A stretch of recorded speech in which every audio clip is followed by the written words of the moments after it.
نحمده ونصلي على رسوله الكريم أما بعد أعوذ بالله من الشيطان الرجيم بسم الله الرحمن الرحيم أفرأيت من اتخذ إلهه هواه وأضله الله على علم وختم على سمعه وقلبه وجعل على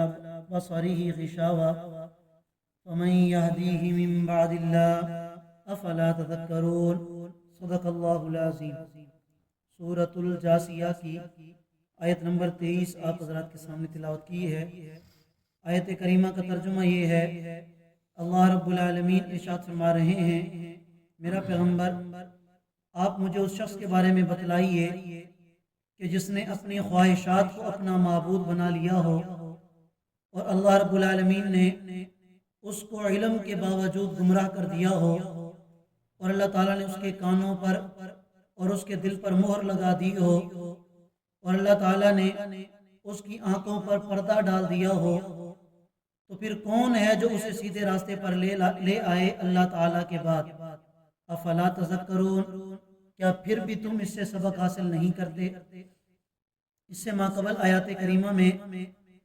اللہ رب العالمین نے آخرت کی ضرورت کا بیان فرمایا کہ مرنے کے بعد والی زندگی کی ضرورت کیا ہے، قیامت کا دن کیوں آئے گا۔ فرمایا قیامت اس لیے قائم کی جائے گی، آخرت کا دن اس لیے آئے گا تاکہ نیک اعمال کرنے والے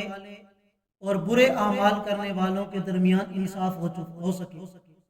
یہ کیسے ممکن ہو سکتا ہے کہ ایک انسان ساری زندگی اللہ کی فرما برداری کرتا رہے اور اس کے مقابلے میں دوسرا انسان ساری زندگی اللہ کی نافرمانی کرتا رہے؟ اللہ فرماتے ہیں کہ یہ دونوں برابر تو نہیں ہو سکتے۔ فرما برداری کرنے والوں کو ہم انعام دیں گے اور نافرمانی کرنے والوں کو ان کے کیے کی سزا ملے گی، تبھی جا کر انصاف ہوگا، برابری ہوگی۔ آج جو آیت کریمہ آپ حضرات کے سامنے تلاوت کی ہے، اس میں اللہ رب العالمین نے اس انسان کا ذکر فرمایا ہے کہ جو اللہ کو اپنا معبود نہیں مانتا بلکہ اپنی رسومات، اپنی خواہشات اور اپنے رواجات کو اپنا معبود مانتا ہے۔ اس لیے کہ معبود اسے کہا جاتا ہے جس کی اطاعت کی جائے، جس کے احکامات پر عمل کیا جائے۔ قرآن و سنت پر عمل کرنے والا اللہ تعالیٰ کی نظروں میں پسندیدہ ہے، اور جو قرآن و سنت کو چھوڑ کر زندگی گزارے گا، سنت کے خلاف زندگی گزارے گا، قرآن کے احکامات کے خلاف زندگی گزارے گا، فرمایا کہ وہ انسان ہمیں بالکل پسند نہیں ہے، اس لیے کہ اس نے ہمیں معبود نہیں بنایا بلکہ اس نے اپنی خواہشات کو معبود بنایا ہے۔ اس نے پوری زندگی اپنی خواہشات کے مطابق گزار دی، اپنی رسومات کے مطابق گزار دی۔ اس کو تو سنت کا پتہ ہی نہیں تھا، یا اگر اس کے سامنے قرآن و سنت کی بات کی جاتی تھی تو وہ قرآن و سنت کی بات سے منہ موڑ لیتا تھا اور اپنے رواجات کو نہیں چھوڑتا تھا، اپنی رسومات، اپنی خواہشات کو نہیں چھوڑتا تھا۔ فرمایا کہ میرا پیغمبر جب ایسا انسان کہ جو اپنی خواہشات کو اپنا معبود بنا لیتا ہے، اللہ تعالیٰ بھی اس کو چھوڑ دیتے ہیں کہ گمراہی کی طرف وہ جہاں بھی جانا چاہتا ہے چلا جائے۔ پھر اللہ تعالیٰ اس کے نتیجے میں اس کے کانوں پر مہر لگا دیتے ہیں کہ وہ حق بات کو نہیں سنتا، اس کے دل پر مہر لگا دیتے ہیں کہ اس کے دل میں حق بات کا خیال ہی نہیں آتا۔ اللہ تعالیٰ اس کی آنکھوں پر پردہ ڈال دیتے ہیں کہ حق راستے کو دیکھ ہی نہیں سکتے۔ یہ نہیں کہ سچی میں اندھا ہو جاتا ہے، نہیں، سچی میں بہرا گونگا ہو جاتا ہے، نہیں، ہر چیز اس کے پاس ہوتی ہے، لیکن اللہ تعالیٰ اسے توفیق کی عطا نہیں فرماتے کہ وہ حق راستے کو دیکھ سکے یا حق بات کو سن سکے یا حق بات کا خیال اس کے دل میں آ سکے۔ افلا تذکرون، قرآن نے کتنا واضح فرما دیا، کیا اس کے بعد بھی تم سبق حاصل نہیں کرتے؟ کیا اس کے بعد بھی تم اپنی خواہشات کے مطابق زندگی گزارو گے یا قرآن و سنت کے مطابق؟ وقالو،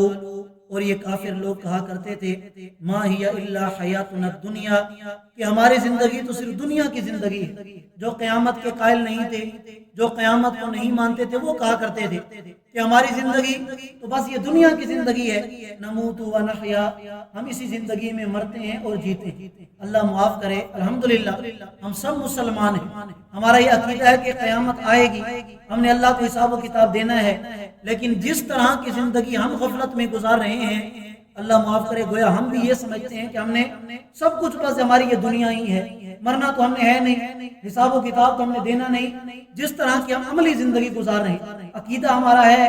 نظریہ ہمارا ہے، لیکن ہمارا عمل اس بات کا ثبوت دیتا ہے کہ معاذ اللہ ہم بھی قیامت کو ماننے والے نہیں ہیں، اللہ معاف کرے۔ وقالو، تو وہ لوگ کہا کرتے تھے کہ ہماری زندگی تو صرف دنیا کی زندگی ہے، نموت و نحیا، ہم یہاں مرتے اور جیتے ہیں، وما یہلکنا الا الدہر، اور ہمیں ہلاک نہیں کرتا مگر زمانہ۔ یہ جو دہریہ لوگ ہیں جو اللہ کے وجود کے قائل نہیں، وہ کہتے ہیں کہ زمانہ خود بخود چل رہا ہے،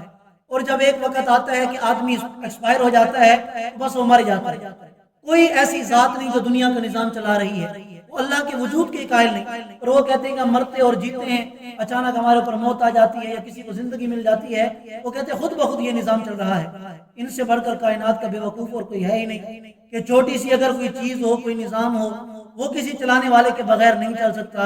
تو اتنا بڑا نظام اور اتنی بڑی کائنات یہ کسی چلانے والے کے بغیر کیسے چل سکتی ہے؟ بہرحال یہ ان کا اپنا نظریہ ہے۔ وما لهم بذلك من علم، اللہ فرماتے ہیں کہ ان کو اس کی حقیقت کا علم ہی نہیں ہے، انہم الا یظنون، وہ صرف وہمی اندازے لگاتے ہیں۔ وَإِذَا تُتْلَى عَلَيْهِمْ آیاتنا بینات، اور جب قرآن کی واضح آیات ان پر تلاوت کی جاتی ہیں ان داریہ لوگوں کے سامنے کہ تم تو کہتے ہو اللہ نہیں ہے، اللہ قرآن میں کیا ارشاد فرماتے ہیں، تو آگے سے کیا کہتے ہیں، ما کان حجتہم، ان کے پاس کوئی دلیل نہیں ہوتی الا،